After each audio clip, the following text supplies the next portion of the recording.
Halo, selamat pagi teman-teman. Selamat datang di kelas artikel. Kalau kemarin kita baru permulaan ya, membahas tentang apa sih itu artikel gitu. Hari ini kita akan bahas tentang jenis-jenis artikel.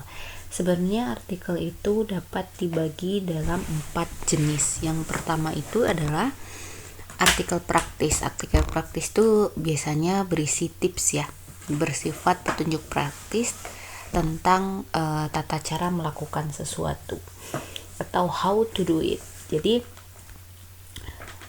misalnya kalau di sini teman-teman lihat ibu melampirkan contoh dari Serambi News, itu tips membuat bolu jadi empuk dan lembut.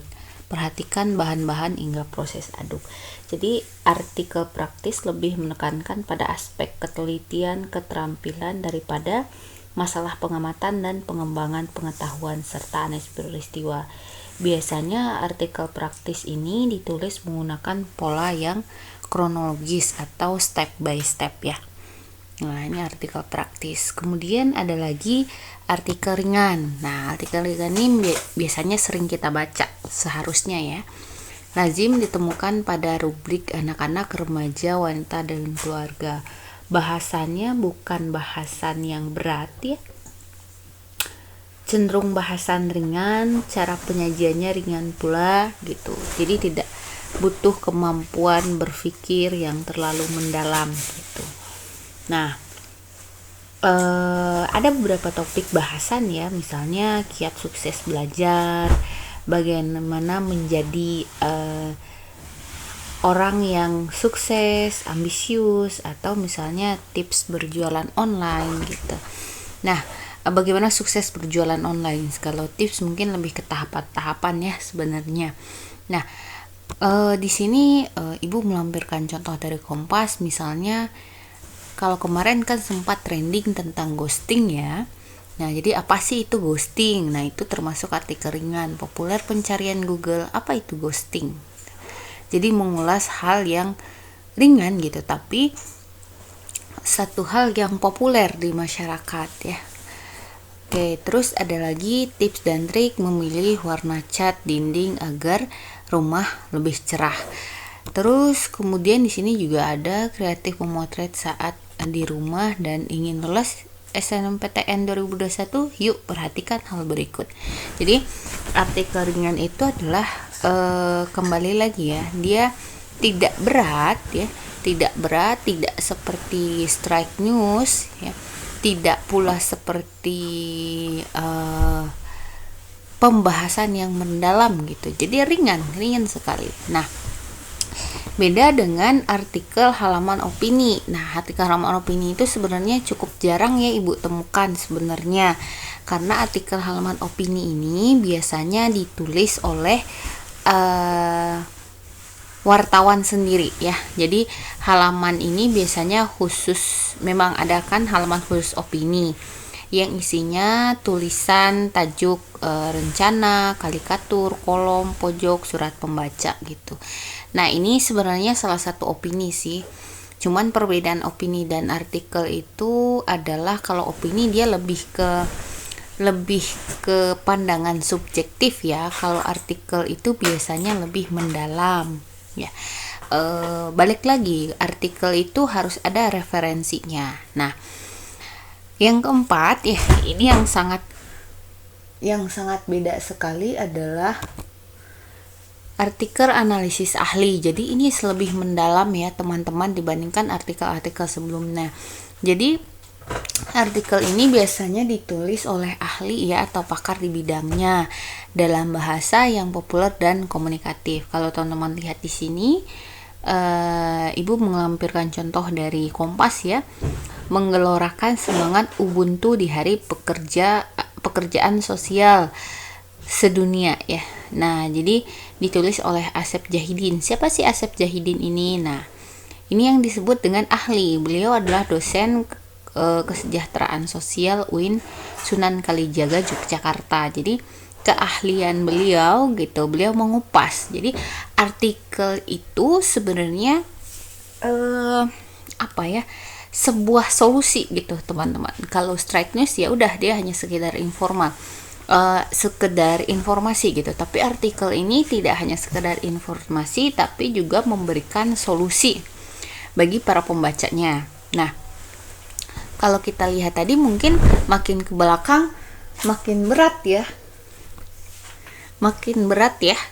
Kalau tadi kita lihat dari tips, ringan, kemudian ada artikel yang di halaman opini sampai analisis ahli gitu. Makin ke belakang tuh makin berat karena kebutuhan referensinya juga semakin berat. Nah, oleh karena itu nanti kita akan bahas apa aja sih sebenarnya yang dibutuhkan bagi seseorang yang ingin menulis artikel.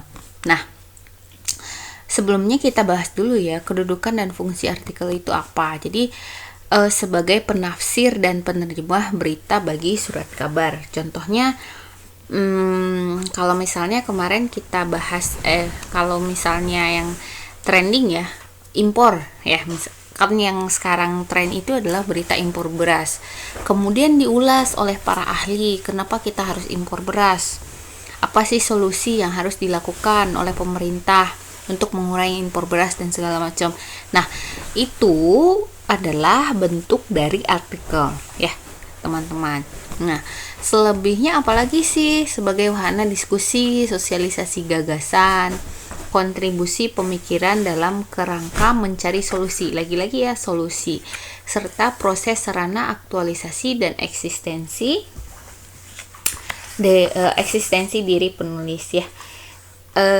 Jadi di artikel itu teman-teman bisa mengembangkan daya nalar kita ya, tidak hanya sekedar nalar tapi juga kemudian teman-teman melakukan analisis, teman-teman memadukan referensi sehingga teman-teman bisa melahirkan sebuah solusi yang kemudian bisa dipakai gitu di masyarakat luas gitu. Nah, tapi kemudian jadi satu pertanyaan kan, bagaimana sih kita menulis artikel tersebut? Apa sih yang kita butuhkan? Jadi ada syarat-syarat menjadi penulis artikel itu ya, seperti kebanyakan syarat seorang jurnalis. Reading habit, mungkin kalau secara teknis mungkin teman-teman harus bisa secara teknis berikan kemampuan mengetik dan segala macam gitu. Jadi semakin lama biasanya semakin ahli. Secara mental berarti ya harus punya kesiapan harus punya semangat, tekad, kemauan keras untuk belajar ya, dan nggak pantang menyerah gitu. Karena terkadang saya ketika menulis artikel kadang naik turun gitu moodnya ya. Menulis artikel itu kan harus menggali ya. Nah, si mood itu, si semangat kita itu yang harus terus kita jaga. Nah,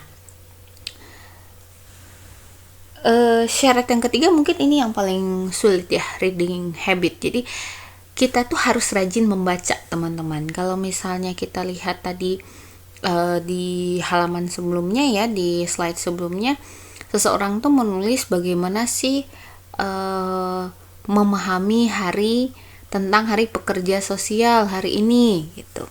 Nah, itu kan harus banyak referensi.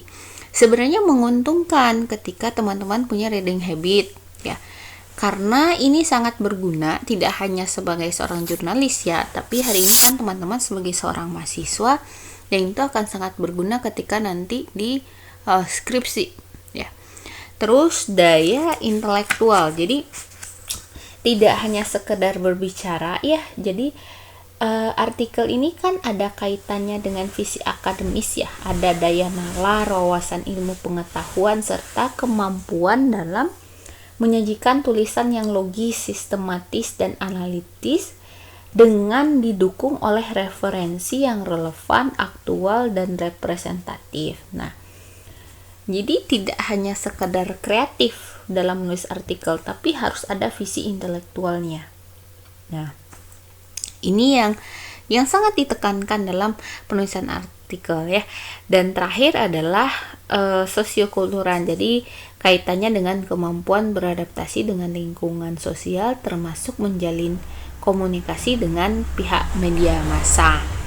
Nah, mungkin untuk bahan ajarnya segini dulu ya, ada 10 slide, selebihnya nanti kita akan diskusi di ruang WA. Terima kasih teman-teman. Assalamualaikum.